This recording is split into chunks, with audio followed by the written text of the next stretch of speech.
طوبى للعبد إذا اغتنم رضا مولاه بما التزم للنفس بتقواها. Alhamdulillah, Allahumma salli ala sayyidina Muhammad Rasulullah ma ba'du. Masih memaparkan hikayat-hikayat, cerita-cerita kewaraan, kesalehan orang-orang masa silam, para aulia. Nasihat yang bagus itu lewat cerita. Bahkan dalam Al-Quran 2/3 isinya cerita. Jadi orang bisa ambil i'tibar, jadikan contoh. Maka cerita-cerita begini ini harus banyak kita sering hafal, karena cerita itu kenyataan hidup, dan itu paling mudah untuk membuat orang jadi ikut, ya, dan bisa menilai diri sendiri atau perbandingan dengan yang diceritakan. Masih berkenaan tentang bagaimana seseorang bersikap wara, tidak saja meninggalkan perkara yang syubhat dan haram, bahkan yang halal pun juga mereka tinggalkan apabila dikhawatirkan terjadi sesuatu yang tidak baik di belakangnya. Jadi betul-betul latihan jiwa. Bagi siapa yang mau melakukan ini? Bagi orang yang ingin membersihkan agamanya, menghaluskan perasaannya, dan mentajamkan mata batinnya, sehingga apa yang disebut lazah fil ibadah, lazah fil ta'ah, lazat dalam zikir, lazat dalam sholat, itu tercapai adanya. Bismillahirrahmanirrahim. Qala radhiyallahu an wa hukiya 'anil Imam Syekh Abi Muhammad Al-Juwaini. Diceritakan dari Abu Syekh Muhammad Al-Juwaini, Imam Al-Haramain, annahu dakhala baitahu. Beliau masuk ke rumah. Fawajada ibnahu Imam Al-Haramain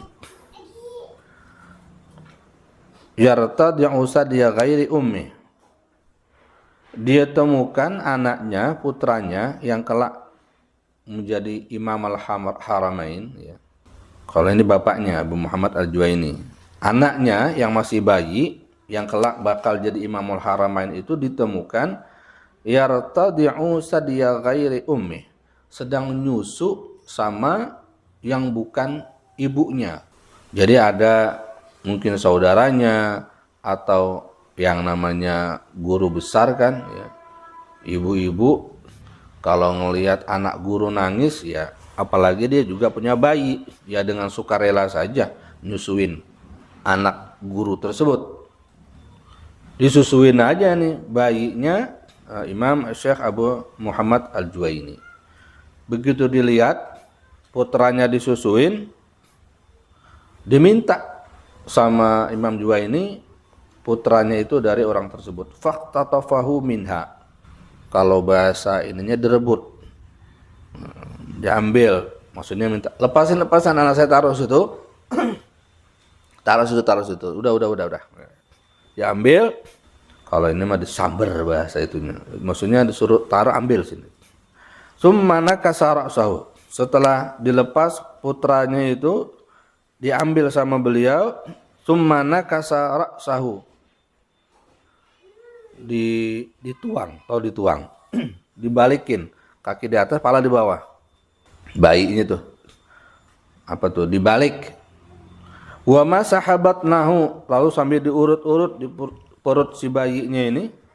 Wa adkhala usbu'ahu fihi, kemudian beliau masukkan tangannya kepada mulut putranya nih yang masih bayi, dikorek. Walam yazal yaf'alu zalika, terus-terusan dikorek itu tenggorokan dia punya bayi, hatta kharaja zalika labanu, sehingga keluar susu yang tadi diisep sama putranya. Qailan, sambil berkata, Yaslu alayya mautuh wa la tafsudu tiba'u bisyurbi labani ghair ummih. Mudah bagi saya mati ini putra, nggak apa-apa ya. Putra saya ini mati itu lebih ringan bagi saya. Wala tafsudu tiba'u, dan dia nggak bakal rusak tabiatnya. Bisyurbi labani ghair ummih, yang gegara meminum susu yang bukan dari ibunya. Allah Allah. Jadi kata Syekh Abu Muhammad Al-Juwaini, anak saya mati ya, itu lebih mudah daripada saya ketimbang nanti tabiatnya bakal rusak gegara minum susu yang bukan dari ibunya. Berpengaruh ternyata itu. Masya Allah. Summa lamma kabiral umam, kemudian setelah dewasa menjadi ulama besar, lama kabural imam, menjadi besar sang imam, seni yang baji tadi ini ketika sudah jadi ulama besar, kana iza hasarat lahu kabwah, ketika menyampaikan agama, ketika berpidato, tiba-tiba berasa ada sedikit balelo, ada sedikit keserimpet. Kalau ngomong tuh kadang-kadang ada keserimpet gitu. Ai siqalun fil lisani fil munazarah. Jadi kalau lagi debat ada rasa berat dalam lidahnya. Siqalun fil lisan fil munazarah. Jadi ketika mau mengucapkan ada hal yang susah diucapkan gitu. Padahal tahu. Apa kata beliau? Hazihi min baqaya tilkar rad'ah. Ini akibat dari sisa dulu air susu yang masih membekas di perut saya. Allah Allah. Bagaimana kalau sepiring 2 piring? Bagaimana kalau 1 juta 2 juta? Allah Allah. Maka kelak kalau kita punya putra putri, jangan dikasih makanan yang tidak halal, syubhat. Itu akan membuat dia berubah tabiatnya, enggak sesuai dengan apa yang kita harapkan. Yang halal saja belum tentu kita bisa mendidiknya, apalagi dikasih makanan yang tidak halal. Allah Allah. Jadi semuanya berpengaruh, merubah kepada tabiat akhlaknya. Makanya dulu almarhum Guru Zain bin Abdul Ghani, beliau tuh enggak mau putra-putra beliau dikasih makan sama jamaah. Jangan kasih makan anak saya. Kalau dia nangis atau apa tuh, jangan kasih sembarangan. Karena di rumah dijaga makanannya.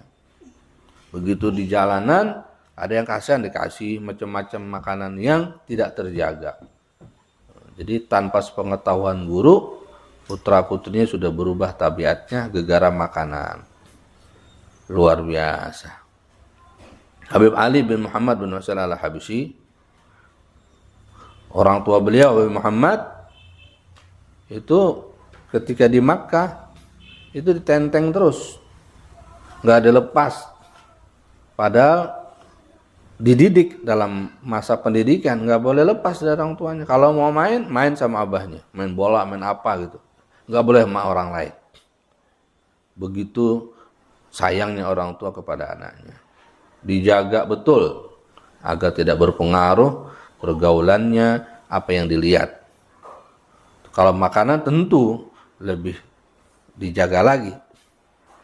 Allah Allah. Wajar ya, ketika besar, ketika dewasa, putranya menjadi Imamul Haramain, imam kota Madinah dan Makkah Al-Mukarramah. Iqra'u, intaha.